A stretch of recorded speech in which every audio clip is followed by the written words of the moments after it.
É claro que essa ideia tem complicações. Se tentarmos inserir a lembrança de uma atividade física, como artes marciais, teremos o problema da memória muskular, Por exemplo, quando andamos, não pensamos conscientemente em pôr uma perna na frente da outra. Andar se tornou natural para nós porque fazemos isso desde muito cedo. Assim, os sinais que controlam nossas pernas já não se originam inteiramente no hipocampo, mas também no córtex motor, no cerebelo e nos gânglios basais. No futuro, se quisermos inserir memórias ligadas a esporte, os cientistas terão que decifrar como as lembranças são também parcialmente armazenadas em outras áreas cerebrais. Visão e memória humana. A formação de memória é muito complexa, mas a abordagem que temos discutido pega um atalho, observando sinais que se movem pelo hipocampo, onde os impulsos sensoriais já foram processados. Em Matrix, Porém, um eletrodo é colocado na nuca para baixar memórias diretamente no cérebro. Isso pressupõe que é possível decodificar os impulsos diretos, não processados, vindos dos olhos, ouvidos, pele, etc., que sobem pela medula espinhal e pelo tronco cerebral até o tálamo. É algo muito mais elaborado e difícil do que analisar as mensagens processadas circulando no hipocampo. Para dar uma noção do volume total de informações não processadas que vêm pela medula espinhal até o tálamo, vamos considerar apenas um aspecto: a visão, já que muitas lembranças são codificadas assim. Há cerca de 130 milhões de células na retina, chamadas cones e bastonetes, que processam e registram 100 milhões de bits de informação do ambiente o tempo todo. Essa grande quantidade de dados é colhida e enviada para o nervo óptico, que transporta 9 milhões de bits de informação por segundo para o tálamo. De lá, as informações chegam ao lobo occipital, na parte posterior do cérebro. O córtex visual, por sua vez, começa o árduo processo de analisar essa montanha de informações. O córtex visual consiste em áreas na parte de trás do cérebro, cada uma delas destinada a uma tarefa específica. são rotuladas de V1 a V8. A área V1 é singularmente igual a uma tela. Ela de fato cria um padrão na parte de trás do cérebro muito similar, em formato e configuração, à imagem Original, Essa imagem tem uma notável semelhança com a original, exceto que o centro do olho, a fóvea, ocupa uma área muito maior em V1, dado que a fóvea tem a mais alta concentração de neurônios. Assim, a imagem formada na V1 não é uma réplica perfeita, mas distorcida, com a região central da imagem ocupando a maior parte do espaço. Além da V1, as outras áreas do lobo occipital processam diferentes aspectos da imagem, inclusive visão estéreo. Esses neurônios comparam as imagens que vêm de cada olho. Isso ocorre na área V2. Distância. Esses neurônios calculam a distância do objeto, usando sombras e outras informações dos dois olhos. Isso ocorre na área V3. Cores são processadas na área V4. movimento, Diferentes circuitos captam diferentes classes de movimento, inclusive linha reta, espiral e movimentos de expansão. Isso ocorre na área V5, Foram identificados mais de 30 circuitos neurais diferentes envolvidos na visão, mas provavelmente há muitos mais. Do lobo occipital as informações são enviadas para o córtex pré-frontal, onde finalmente vemos a imagem e formamos a memória de curto prazo. Em seguida, as informações são enviadas para o hipocampo, onde são processadas e armazenadas por até 24 horas. Então a memória é picotada e espalhada pelos vários córtices. A questão aqui é que a visão parece acontecer sem esforço, mas exige bilhões de neurônios disparando em sequência, transmitindo milhões de bits de informação por segundo. É importante lembrar que recebemos sinais dos 5 órgãos dos sentidos, mais as emoções associadas a cada imagem. Toda essa informação é processada pelo hipocampo para criar a simples lembrança de uma imagem.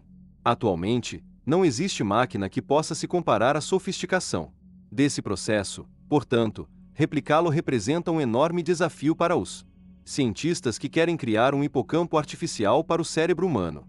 Lembranças do futuro. Se codificar a memória de apenas um dos sentidos já é um processo complexo. Como se desenvolveu a capacidade de armazenar grandes quantidades de Informação na memória de longo prazo? Na maioria das vezes, o instinto guia o comportamento dos animais, que parecem não ter muita memória de longo prazo. Mas, como diz o Dr. James M. Segal, da Universidade da Califórnia em Irvine, o objetivo da memória é prever o futuro, o que levanta uma possibilidade interessante. Talvez a memória de longo prazo tenha evoluído. Por quê? Era útil para simular o futuro. Em outras palavras, o fato de podermos recordar o passado distante deve-se a exigências e vantagens de simular o futuro. De fato, as varreduras cerebrais feitas pelos cientistas da Universidade de Washington em St. Louis indicam que as áreas usadas para recordar são as mesmas envolvidas em simular o futuro. Em particular, a ligação entre o córtex pré-frontal dorsolateral e o hipocampo se ativa quando alguém está ocupado em planejar o futuro E. lembrar o passado. Em certo sentido, o cérebro está tentando se lembrar do futuro, baseando-se em lembranças do passado para determinar como algo vai evoluir no futuro. Isso pode explicar também o curioso fato de que pessoas que sofrem de amnésia como HM são geralmente incapazes de imaginar o que farão no futuro, ou até mesmo no dia seguinte. Pode-se pensar nisso como uma viagem mental no tempo, a capacidade de formar pensamentos sobre si mesmo e projetá-los no passado ou no futuro, diz Adra. Kathleen McDermott, da Universidade de Washington. Ela observa também que seu estudo prova uma resposta possível para a questão da utilidade evolutiva da memória. Talvez a razão pela qual recordamos o passado com detalhes nítidos seja que esse conjunto de processos é importante para podermos nos visualizar em situações futuras. Essa capacidade de imaginar o futuro tem um significado adaptativo claro e decisivo. Para um animal, o passado é um grande desperdício de recursos preciosos, pois rende pouca vantagem evolutiva. A simulação do futuro utilizando as lições do passado é uma razão essencial para os humanos terem se tornado inteligentes. Um córtex artificial. Em 2012, os mesmos cientistas do Wake Forest Baptist Medical Center e da Universidade do Sul da Califórnia que criaram um hipocampo artificial em ratos anunciaram um experimento ainda mais abrangente. Em vez de gravar a memória do rato no hipocampo, eles duplicaram um processo, muito mais sofisticado, do córtex de um primata. Pegaram 5 macacos rhesus e inseriram pequenos eletrodos em 2 camadas do córtex chamadas L2, 13 e L5. Registraram os sinais neurais que ocorriam entre essas 2 camadas enquanto os macacos aprendiam uma tarefa. A tarefa consistia em apresentar um conjunto de imagens para os macacos, que recebiam uma recompensa quando conseguiam identificar as mesmas imagens, num escopo muito maior. Após praticarem, os macacos conseguiram desempenhar a tarefa com 75% de acertos. Mas se os cientistas introduzissem novamente os sinais no córtex enquanto eles cumpriam a tarefa, havia um aumento de 10% no desempenho dos macacos.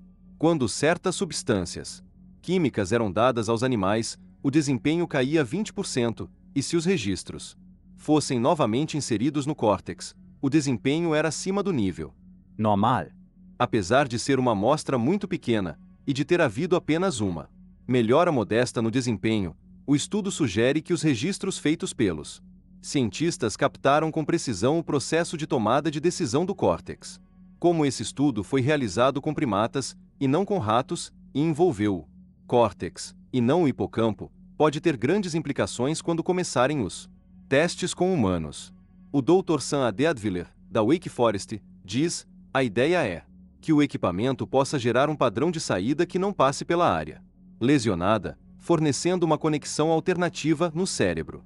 Esse experimento tem aplicação possível para pacientes com lesão no neocórtex. Como uma muleta, esse equipamento de apoio poderá realizar a operação de pensamento da área lesionada. Um cerebelo ARTFCL. Vale notar também que o hipocampo e o neocórtex artificiais são apenas os primeiros passos. Em algum momento do futuro, outras partes do cérebro terão contrapartes artificiais.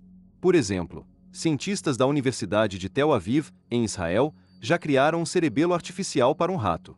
O cerebelo é uma parte essencial do cérebro reptiliano que controla o equilíbrio e outras funções corporais básicas. Geralmente, quando um jato de ar é dirigido ao focinho de um rato, ele pisca. Se for feito um som ao mesmo tempo, o rato pode ser condicionado a piscar, bastando ouvir o som. A meta dos cientistas israelenses era criar um cerebelo artificial que duplicasse esse feito. Primeiro, os cientistas registraram os sinais entrando no tronco encefálico quando o rato recebia o jato de ar e ouvia o som. Depois o sinal era processado e reenviado para o tronco cerebral em outro local. Como se esperava, os ratos piscavam ao receber o sinal. Esta foi a primeira vez que um cerebelo artificial funcionou corretamente, e foi a primeira vez que mensagens foram recebidas de uma parte do cérebro, processadas, e depois inseridas numa outra parte. Ao comentar esse trabalho, Francesco Sepúlveda, da Universidade de Essex, diz: isso demonstra quão longe chegamos na criação de circuitos que podemos um dia substituir áreas cerebrais lesadas, e até aumentar o poder de um cérebro saudável. Ele vê também um grande potencial para cérebros artificiais no futuro. Provavelmente levaremos várias décadas para chegar lá, mas meu palpite é que partes de cérebro específicas, bem organizadas, como o hipocampo ou o córtex visual, terão correlatos sintéticos antes do fim do século. Embora o progresso na criação de peças para a restituição do cérebro venha tendo notável rapidez em vista da complexidade do processo, é uma corrida contra o tempo considerando-se a maior ameaça ao sistema de saúde pública, que é o declínio mental de pessoas com mal de Alzheimer. Mal de Alzheimer, o destruidor da MMR. Alguns dizem que Alzheimer é o mal do século. Atualmente 5,3 milhões de norte-americanos sofrem desse mal, e prevê-se que esse número quadruplique até 2050. 5% das pessoas com idade entre 65 e 74 anos têm a doença de Alzheimer, e mais de 50% dos idosos com mais de 85 anos a têm mesmo sem apresentar fatores óbvios de risco. Em 1900, a expectativa de vida nos Estados Unidos era de 49 anos, por isso o Alzheimer não era um problema significativo. Mas hoje a população com mais de 80 anos é um dos grupos demográficos que mais crescem no país. No início da doença, o hipocampo, a parte do cérebro onde a memória é processada, começa a se deteriorar. De fato, as varreduras mostram nitidamente que o hipocampo de pacientes com Alzheimer encolhe, e os filamentos entre o córtex pré-frontal e o hipocampo também ficam mais finos, deixando o cérebro incapaz de processar adequadamente a memória de curto prazo. A memória de longo prazo, já armazenada nos córtices do cérebro, permanece relativamente intacta, pelo menos no começo. Isso cria uma situação em que a pessoa pode não se lembrar do que fez 5 minutos atrás, mas se recorda claramente das décadas passadas. A doença vai progredindo até que as lembranças básicas de longo prazo também são destruídas.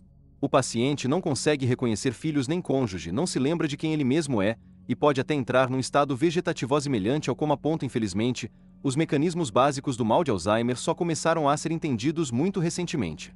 Uma grande descoberta ocorreu em 2012 quando se soube que o Alzheimer começa com a produção de proteínas amiloides tal, que estimulam a formação da proteína beta-amiloide, uma substância gosmenta, grudenta, que entope o cérebro. Até então, não se sabia ao certo se o mal de Alzheimer era causado por essas placas ou se essas placas eram subprodutos de algum outro distúrbio. O que torna difícil combater as placas de amiloides com medicamentos é que elas devem ser formadas por prions, que são moléculas de proteínas deformadas. Não são bactérias nem vírus, mas mesmo assim se reproduzem. Uma molécula de proteína tem a aparência de um emaranhado de fitas de átomos entrelaçadas. Esse amontoado de átomos precisa se dobrar corretamente para a proteína assumir a forma e a função adequadas. Os prions são proteínas deformadas, que se dobraram incorretamente. O pior é que, quando esbarram em proteínas saudáveis, fazem com que elas se dobrem incorretamente também. Portanto, um prion pode causar uma cascata de proteínas deformadas, criando uma reação em cadeia que contamina bilhões de outras. Atualmente não se conhece um modo de interromper a implacável progressão do mal de Alzheimer. Entretanto, agora que os mecanismos básicos do Alzheimer estão sendo revelados, um método promissor é criar anticorpos ou uma vacina que age especificamente nessas moléculas de proteínas deformadas. Outro método pode ser criar um hipocampo artificial para esses indivíduos, a fim de restaurar a memória de curto prazo. Outra abordagem seria usar a genética para aumentar diretamente a capacidade cerebral de criar memória. Talvez existam genes que possam melhorar nossa memória. O futuro da pesquisa sobre memória pode estar no rato inteligente. Rato INTLIGNT. Em 1999, o Dr. Joseph Tsien e outros cientistas de Princeton, do MIT e da Universidade de Washington descobriram que um único gene extra-acrescentado a um rato aumentava drasticamente sua memória e sua capacidade. Os ratos inteligentes percorriam labirintos com maior rapidez, lembravam-se melhor dos eventos e superavam outros ratos em diversos testes. Foram apelidados de ratos Doji por causa do esperto personagem da série de TV Tal Pai, Tal Filho. Dr. Tsien começou analisando o gene NR2B, que age como um interruptor no controle da capacidade do cérebro para associar um evento a outro. Os cientistas sabem disso porque, quando o gene é silenciado ou desativado, o rato perde essa habilidade. Todo aprendizado depende do NR2B, porque ele controla a comunicação entre as células da memória e do hipocampo. Primeiro, o Dr. Tsin criou uma linhagem de ratos sem NR2B, que apresentaram deficiências de memória e dificuldade de aprendizagem. Depois ele criou uma linhagem de ratos com quantidade de genes NR2B acima do normal, que apresentaram capacidade mental superior. Colocados numa bacia rasa com água e forçados a nadar, os ratos normais nadavam aleatoriamente. Não se lembravam que havia uma plataforma escondida na água, o que lhes foi mostrado dias antes. Os ratos espertos, porém, iam direto para a plataforma logo na primeira vez. Desde então, pesquisadores têm confirmado esses resultados em outros laboratórios e criado linhagens de ratos ainda mais inteligentes. Em 2009, o Dr. Tsin publicou um artigo anunciando mais uma linhagem de ratos inteligentes, apelidados de Rob J., nome de um personagem de uma história em quadrinho chinesa. Rob J. era capaz de lembrar fatos novos, como a localização de brinquedos, por um tempo 3 vezes maior do que a linhagem de ratos geneticamente modificada considerada a mais inteligente até então. Isso reforça a noção de que NR2B é um comutador universal para a formação de memória, observou o Dr. Tsin. É como fazer de um Michael Jordan um Super Michael Jordan, disse o estudante Deng Wang. No entanto, há limites, até para essa nova linhagem de ratos.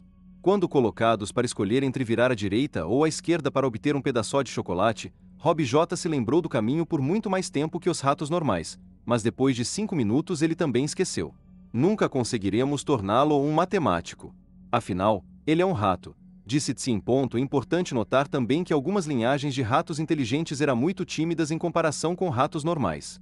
Há suspeitas de que, se a memória é boa demais, os fracassos e mágoas também são lembrados, e isso talvez cause hesitação. Portanto, há um possível ponto negativo em se lembrar demais. Agora, os cientistas esperam ampliar a pesquisa com testes em cães, pois compartilhamos muitos genes com eles, e talvez depois cheguem aos humanos. Moscas inteligentes e ratos bobos. O gene NR2B não é o único sendo estudado pelos cientistas por ter impacto na memória. Em uma outra série de experimentos, os cientistas conseguiram criar uma linhagem de moscas das frutas com memória fotográfica e uma linhagem de ratos amnésicos. Esses experimentos poderão desvendar muitos mistérios da nossa memória de longo prazo, como por que virar à noite. Estudando para uma prova não é a melhor maneira de aprender, ou porque nos lembramos de acontecimentos que tiveram emoções fortes. Os cientistas descobriram que há 2 genes importantes, o CREB ativador, que estimula a formação de novas conexões entre neurônios, e o CREB repressor, que suprime a formação de novas memórias. Os pesquisadores Jerry Yin e Timothy Tully, da Cold Spring Harbor, fizeram experimentos interessantes com moscas das frutas. Normalmente, são necessárias 10 tentativas para que aprendam uma determinada tarefa, por exemplo, detectar um odor, evitar levar um choque. As moscas com um gene CREB repressor a mais não conseguiam formar nenhuma memória duradoura, e a surpresa veio quando testaram moscas das frutas com um gene CREB ativador a mais. Elas aprenderam a tarefa numa única sessão. Isso indica que essas moscas têm memória fotográfica, disse Tully. E o cientista contou que são como aqueles alunos que leem um capítulo de um livro uma vez, o retêm na mente, e dizem que a resposta está no parágrafo 3 da página 274. Tal resultado não se restringe apenas às moscas das frutas. O Dr. Alcino Silva, também da Cold Spring Harbor, fez experimentos com ratos e descobriu que aqueles com deficiência de CREB ativador eram praticamente incapazes de formar memórias de longo prazo. Eram ratos amnésicos. Mas mesmo esses ratos esquecidos conseguiam aprender um pouco se as lições fossem curtas, e com intervalos para descanso. Os cientistas teorizam que temos no cérebro uma quantidade determinada de CREB ativador que pode limitar o volume do que podemos aprender num período específico. Se tentamos virar à noite estudando antes de uma prova, exaurimos a quantidade de CREB ativador, e não conseguimos aprender mais nada pelo menos até fazer um intervalo para reabastecer o CREB ativador.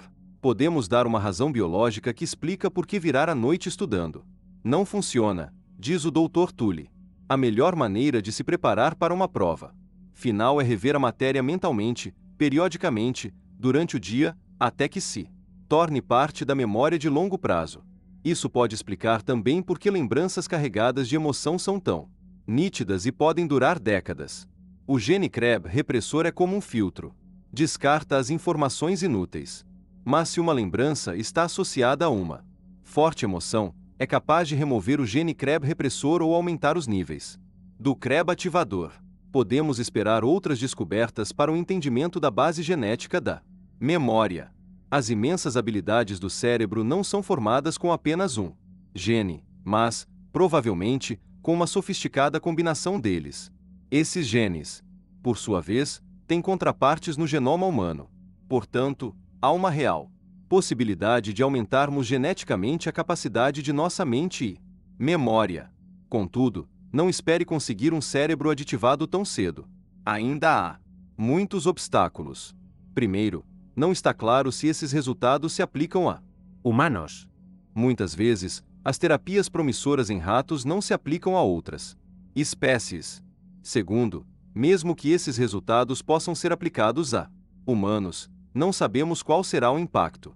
Por exemplo, esses genes podem melhorar a memória, mas não afetam a inteligência em geral. Terceiro, a terapia de genes, isto é, consertar genes ruins, é mais difícil do que se pensava. PUCAs. Doenças genéticas podem ser curadas com esse método. Ainda que os cientistas usem vírus inócuos para infectar células com gene bom, o corpo vai mandar anticorpos para atacar o intruso, frequentemente tornando a terapia inútil. É possível que a inserção de um gene para melhorar a memória tenha o mesmo Destino. Além disso, o campo da terapia de genes sofreu um golpe duro alguns anos atrás, quando um paciente morreu na Universidade da Pensilvânia durante o Procedimento. trabalho de modificação genética em humanos, portanto, enfrenta muitas questões éticas e legais. Assim, os experimentos com humanos vão progredir muito mais lentamente do que com animais. Mas é possível imaginar que um dia o procedimento será aperfeiçoado e se tornará uma realidade. E então, para alterar nossos genes não será preciso mais que uma injeção no braço. Um vírus inócuo vai entrar no sangue e infectar as células normais com o próprio gene. Depois que o gene inteligente se incorpora às células, ele se ativa e libera proteínas que afetam o hipocampo e a formação da memória, aumentando a capacidade cognitiva e de memória. Se a inserção de genes for muito difícil, outra possibilidade é inserir diretamente no corpo as proteínas adequadas, evitando o uso da terapia de genes. Em vez de tomar uma injeção, tomaríamos uma pílula. A pílula da inteligência. Um dos objetivos dessa pesquisa é criar uma pílula da inteligência, que potencialize a concentração, melhore a memória e talvez aumente a inteligência. Laboratórios farmacêuticos já testaram vários medicamentos, como o MEN 1003 e MEN 1414, que parecem melhorar as funções mentais. Em estudos com animais, os cientistas descobriram que a memória de longo prazo é possível por meio da interação de enzimas e genes. O aprendizado ocorre quando certos caminhos neurais são reforçados pela ativação de genes Específicos, como o CREB, que libera a proteína correspondente. De modo geral. Quanto mais as proteínas CREB circulam no cérebro, mais rapidamente a memória de longo prazo é formada. Isso foi verificado em estudos com moluscos marinhos, moscas das frutas e ratos. A propriedade principal do MEN 1414 é acelerar a produção de proteínas CREB. Em testes de laboratório, animais idosos que receberam MEN 1414 formaram memórias de longo prazo, com uma rapidez significativamente maior que o grupo de controle. Os cientistas estão começando também a isolar a bioquímica exata requerida na formação de memória de longo prazo, tanto no nível genético como no molecular. Quando o processo de formação de memória estiver bem compreendido, eles poderão desenvolver terapias para acelerar e fortalecer esse processo fundamental. Não só pacientes idosos ou com Alzheimer, mas também pessoas em geral poderão usufruir dessa melhora cerebral. Memórias podem ser apagadas? O mal de Alzheimer pode destruir lembranças de forma indiscriminada, mas que tal apagá-las seletivamente? A amnésia é um dos temas preferidos em Hollywood. em A Identidade Bourne. Jason Bourne, interpretado por Matt Damon, um experiente agente da CIA, é encontrado flutuando na água. Abandonado à morte. Quando volta a si, apresenta uma grave perda de memória. Ele está sendo perseguido por assassinos que querem matá-lo, mas sequer sabe quem ele mesmo é, o que aconteceu, nem por que querem matá-lo. A única pista. Para a memória é sua estranha habilidade de lutar instintivamente como um Agente secreto.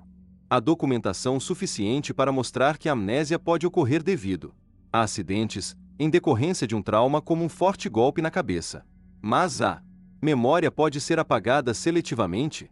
No filme Brilho Eterno de uma Mente Sem Lembranças, estrelado por Jim Carrey, um casal se conhece por acaso num trem e sente imediatamente uma atração mútua. Depois ficam chocados ao descobrir que tinham sido amantes anos atrás, mas não se lembravam disso. Descobrem que tinham pago a uma empresa para remover as lembranças um do outro após uma briga feia. Aparentemente, o destino estava lhes dando uma segunda chance para o amor. A amnésia seletiva foi levada a um nível surpreendente em MIB, Homensd. Preto. em que Will Smith interpreta um agente de uma obscura organização que usa um neutralizador para apagar lembranças inconvenientes de OVNIs e encontros com alienígenas. Tem até um marcador para indicar o momento inicial em que a memória deve ser apagada. Todos esses elementos rendem histórias de suspense e recordes de bilheteria. Mas alguma dessas coisas será realmente possível, mesmo no futuro?